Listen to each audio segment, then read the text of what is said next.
दोस्तों नमस्कार। दिल्ली विधानसभा चुनाव का बिगुल फूंका जा चुका है, लेकिन इस बार दिल्ली बीजेपी में भारी बगावत देखने को मिल रही है।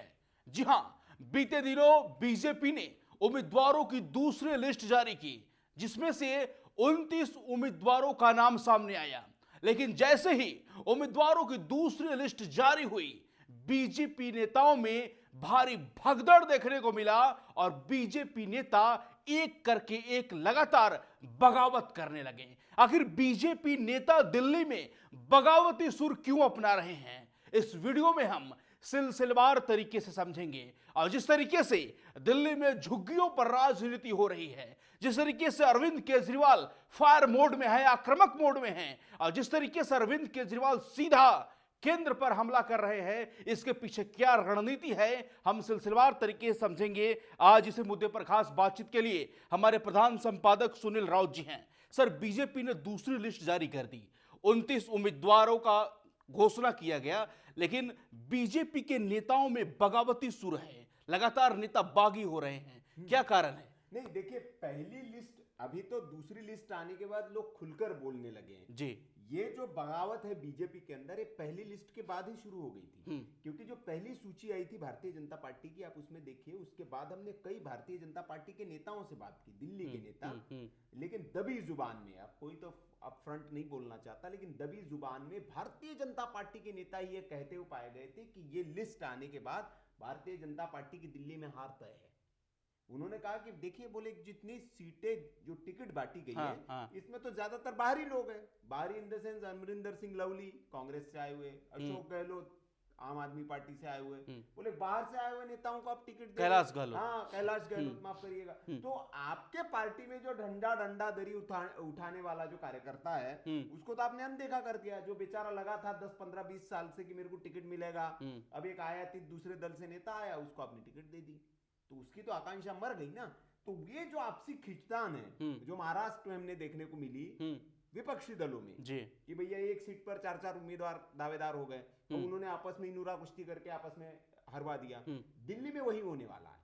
अब अब उसके जो कहते हैं ना कि आपको सिम्टम्स दिखने लगते हैं। करावल नगर में आप देखिए, करावल नगर में कपिल मिश्रा जो है, पहले आम आदमी पार्टी के नेता थे, आम आदमी पार्टी के चुनाव पर लगातार, लेकिन बीजेपी वाले उनको फायर ब्रांड नेता मानते हैं। कपिल मिश्रा को दिग्गज नेता है भारतीय जनता पार्टी के। नहीं, वो ठीक है, वो मानते क्या है, लेकिन वहां का जो एक फायर ब्रांड नेता है जो 5 बार जीत चुका है, बिष्ट साहब, जो विधायक भी रहे हैं, अब वो तो कह रहे हैं कि अहरा गहरा नत्थु खैरा कोई खड़ा हो जाएगा जीत जाएगा। वो तो अपना महत्वाकांक्षा के लिए बोल रहे होंगे ना। मैं वही कह रहा हूँ। हाँ। अब वो भी तो पार्टी का नेता है, वो भी बड़ा नेता, दिग्गज नेता है बिष्ट साहब। वो कह रहे कि अहरा गहरा नत्थु गहरा खड़ा हो जाए, जीत के दिखा दे। नहीं, सर्वे कराया होगा सर, पार्टी ने, हाईकमान ने उनका ऐसे टिकट नहीं काटा ना, तो कुछ तो रीजन हुआ हो, कुछ तो कारण रहा होगा। इससे पहले तो हार चुके हैं ना कपिल मिश्रा उसी सीट से चुनाव, करावल नगर से इससे पहले भी ठीक खड़े हुए थे, वो हार चुके हैं चुनाव। तो कपिल मिश्रा जो है, अब ये जो बगावत है, कपिल मिश्रा मुद्दा नहीं है, मुद्दा ऐसे कई नेता हैं जो टिकट का चयन, इसी पर सवाल उठ रहा है कि जिन लोगों को आप टिकट दे रहे हैं। बड़ा सवाल ये है कि जो पूर्वांचली मतदाता है बहुत ज्यादा दिल्ली में, उनकी उपेक्षा के भी आरोप लग रहे हैं। पूर्वांचलियों को जो मतलब अनदेखी के आरोप जो है पूर्वांचली लोग वो लगा रहे हैं भारतीय जनता पार्टी पर। तो ये जो बगावती सुर है, और सिर्फ ये नीतीश 1-2 सीटों पर नहीं है, अभी आप देखिए 12 सीट भारतीय जनता पार्टी एक आक्रामक मोड के लिए जानी जाती, चाहे महाराष्ट्र हो, बाकी के राज्यों में देखिए कि जे अभी, लेकिन भारतीय जनता पार्टी फिसड्डी साबित हो रही, पिछड़ती दिख रही है।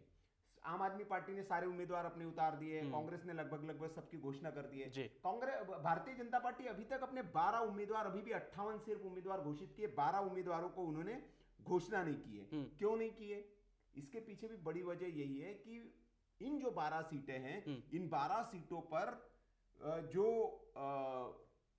उम्मीदवार उतारना चाहती है भारतीय जनता पार्टी, अब इसका इंतजार इसलिए हो रहा है क्योंकि इन 12 सीटों पर बगावत का डर भारतीय जनता पार्टी को सता रहा है। जो करावल नगर में हुआ वो इन 12 सीटों पर भी हो सकता है। बागियों का बड़ा खतरा है यहां पर। जैसे एक सीट है दिल्ली कैंट, यहां से कहा जा रहा है कि मीनाक्षी लेखी जो है वो चुनाव लड़ना चाहती है, लेकिन वहां मनीष सिंह है एक भारतीय जनता पार्टी के नेता, उनका अच्छा प्रभाव है, तो दोनों के बीच रस्साकशी चल रही, खींचतान चल रही है।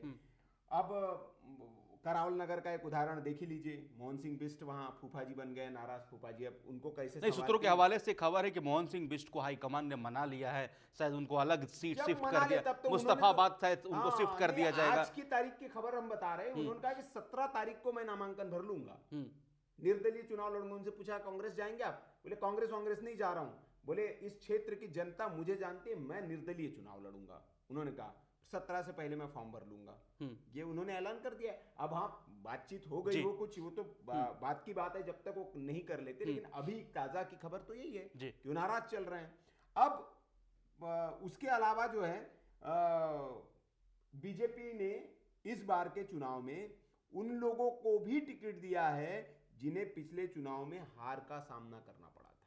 भाई इस पर भी सवाल उठ रहे हैं कि आपकी रणनीति क्या है कि जो हार गया उसको आप टिकट क्यों दे रहे हैं? जैसे कि और जो जीत कर आए थे उनके क्षेत्र से किसी और को टिकट दे दिया गया, ये कैसी रणनीति है भाई? जो जीता उनके क्षेत्र से, जैसे पूर्व केंद्रीय मंत्री हर्षवर्धन और नुपुर शर्मा के नाम पर चर्चा चल रही कि इनको भी दिया जा सकता है, और बीजेपी की जो अंतिम सूची है इसलिए तय नहीं हो पा रहा है कि भैया किसको टिकट दे और किसको न दे।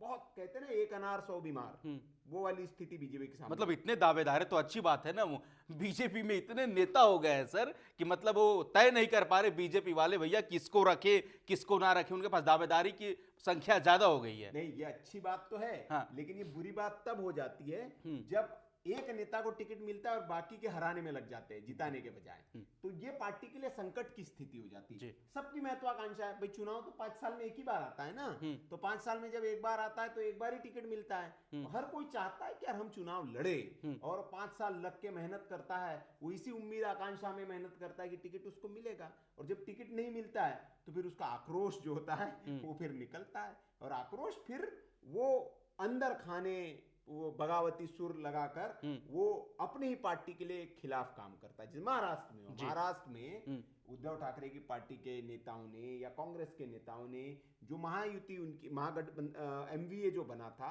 एमवीए में दिक्कत क्या होगी? यही हो गई कि एक जगह पर उद्धव के उम्मीदवार को टिकट मिल गई, वहां कांग्रेस का उम्मीदवार जो तैयारी करके बैठा था कि उसको टिकट मिलेगी, अब वो कांग्रेस वाले ने उसका खेल लगा दिया।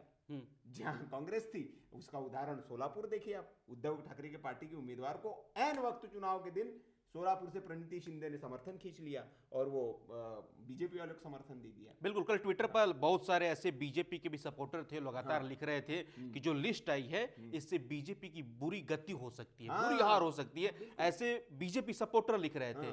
और सोशल मीडिया पर लगातार ये भी लिखा जा रहा था सर कि लिस्ट तो बीजेपी की आई लेकिन पटाखे आम आदमी पार्टी दफ्तर में फूट रहे हैं। हाँ, मैं वही कह रहा हूँ नीतीश, देखिए हम जो विश्लेषण कर रहे हैं सिर्फ इसलिए नहीं कि भाई भक्त खुश हो जाए तो अच्छा बोल ले आप, ठीक है, कभी कभी दवाई कड़वी होती है लेकिन दवाई देनी पड़ती है ताकि आप भाई आपकी बीमारी ठीक हो जाए। अब ये दिल्ली में जो भारतीय जनता पार्टी की बीमारी है ना, ये है बीमारी, अब इसमें थोड़ी अच्छा बोला जाएगा नहीं जी भारतीय जनता पार्टी जीत जाएगी चुनाव। अरे भाई आपका ग्राउंड पे काम ही नहीं है, दूसरा आपका जो अपोनेंट है वो ऐसे दांव पेच लड़ा रहा है, गली गली में घूम रहा है, और आप बात करिए, हम भी ग्राउंड पे जा रहे हैं, ग्राउंड के इस पर ही आप बात करेंगे। अब लोग कहेंगे कि नहीं जी आप तो वो बिक गए हैं, वो अरे भाई जो ग्राउंड की स्थिति है वही बताया जाएगा। ग्राउंड की स्थिति है, जब आप जाते हैं, रिपोर्टर ग्राउंड पे जाता है, उससे पूछता है 20 बाइटें हम लेके आते हैं, 20 बाइटों में से 18 लोग जो है वो बोलते हैं कि आम आदमी पार्टी को वोट देंगे। अब क्या करें हम, बदल दे उसको, भाई जो बोला जाएगा वो चला जाएगा। तो ये सच्चाई है दिल्ली के, भारतीय जनता पार्टी को समझना चाहिए, और इस पर जो केंद्रीय नेतृत्व है उसको, जो यहाँ का स्टेट नेतृत्व है वो पता नहीं क्या 5 साल जिलेबी छान रहा था, क्या कर रहा था वो, तो उसको स्टेट नेतृत्व को समझना चाहिए कि भैया कैसे अरविंद केजरीवाल तो पूछ रहे हैं कि भाई आपका दूल्हा कौन है, आप मुख्यमंत्री का उम्मीदवार बताइए, और कह रहे हैं कि भाई हम खुला ओपन डिबेट करेंगे, आप अपना उम्मीदवार घोषित कीजिए और जो सीएम उम्मीदवार होगा और हम मेरे बीच में ओपन डिबेट होगा। केजरीवाल जी तो एकदम पत्ते के पत्ता एक प्रेस कॉन्फ्रेंस करके उन्होंने उम्मीदवार घोषित कर दिया अपनी ओर से जी। उन्होंने कहा कि बिदुड़ी साहब इनके सीएम के उम्मीदवार है, लेकिन बिदुड़ी जी अभी मना कर दिए कि भाई मैं दावेदार नहीं हूं। वही कह रहा हूं, ये भारतीय जनता पार्टी को ऐसा दांव पे फंसाते केजरीवाल कि भारतीय जनता पार्टी वाले वो नाना करते करते उनके 4 दिन बीत जाते हैं। भाई देखिए ऐसा कभी हुआ है, प्रेस कॉन्फ्रेंस करके बीजेपी बताएगी ना हमारे उम्मीदवार कौन है। अब इसी को रणनीति कहते हैं, सामने वाले को ऐसा उलझा दो कि सोचने की जगह ही ना बचे ये बेवजह के मुद्दों में लेकिन उलझा देते बीजेपी हैं। वाले कह रहे कि अरविंद केजरीवाल घबराहट में बोल रहे हैं, अरविंद केजरीवाल घबराए हुए हैं, कहीं अपना सीट ना कि अरविंद केजरीवाल हार जाए, इतनी घबराहट में है कि कुछ भी बता दे रहे हैं कि भैया ये सूत्र हमको ये बता रहा है, ये सूत्र इसके घर रेड होगा। इसके पहले उन्होंने प्रवेश वर्मा को भी सीएम का उम्मीदवार बना दिया, तो घबराहट है उनके अंदर, ऐसा बीजेपी वाले कह रहे हैं। नहीं कहे कुछ भी, जमीन पर आपको देखना पड़ेगा। देखिए जो केजरीवाल ने जो योजनाएं लागू की है यहाँ पर, जो फ्री की योजना है, फ्री बीज जो है, उसका असर है ग्राउंड पर। भाई एक तरफ भारतीय जनता पार्टी कहती है ना कि केंद्र में मोदी को लोग क्यों पसंद करते हैं, नरेंद्र मोदी को कहते हैं कि उन्होंने अपना एक हितग्राहियों का वोट बैंक बनाया है। हितग्राही जो है वो ऐसा एक काडर तैयार किया है कि वो नरेंद्र मोदी के अलावा किसी को पसंद नहीं करते। वो राशन देते हैं, वो घर दिया है उन्होंने जो भी। तो भाई सेम चीज एप्लीकेबल दिल्ली में होगी कि नहीं होगी? दिल्ली में भी तो हितग्राहियों का एक वोट बैंक केजरीवाल ने बनाया है ना, तो वो उसका लाभ मिलेगा केजरीवाल को। ये मानिए आप, अगर केंद्र में नरेंद्र मोदी को लाभ मिल सकता है तो दिल्ली में भी उसका लाभ केजरीवाल को मिलना चाहिए।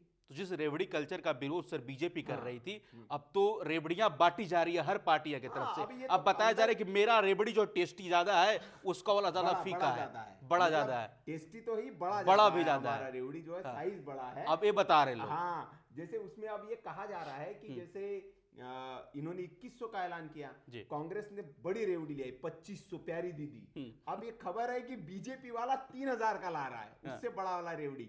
मतलब अंदर से खबर है कि घोषणा पत्र में ऐलान करेंगे 3000 रुपए महीने का देंगे, और बिजली भी थोड़ा सा बढ़ा के देंगे यूनिट, पानी भी थोड़ा बढ़ा के देंगे। मतलब सब जो है, जिसका कल तक आप विरोध करते थे उस पर मोहर लगा के आप ओके कर रहे कि नहीं जी ओके, सब चालू रहेगा, आपको बड़ा थोड़ा सा साइज बड़ा करके देंगे। चलिए बहुत धन्यवाद सर, आपने अपना बहुमूल्य समय दिया। तो दिल्ली में बीजेपी बुरी तरह फंस गई है। बीजेपी वालों को शायद ये समझ नहीं आ रहा है कि हम अरविंद केजरीवाल के सामने करें तो क्या करें। मतलब ना उगल पा रही है ना निगल पा रही है। अब जनता जनार्दन पर हम छोड़ते हैं कि दिल्ली में जिस तरीके से बीजेपी और आम आदमी के बीच जो सियासी जंग है, इसमें कौन विजयी मारेगा, आप अपनी राय कमेंट बॉक्स में जरूर बताएं। बाकी खबरों के लिए बने रहे हमारे साथ। धन्यवाद।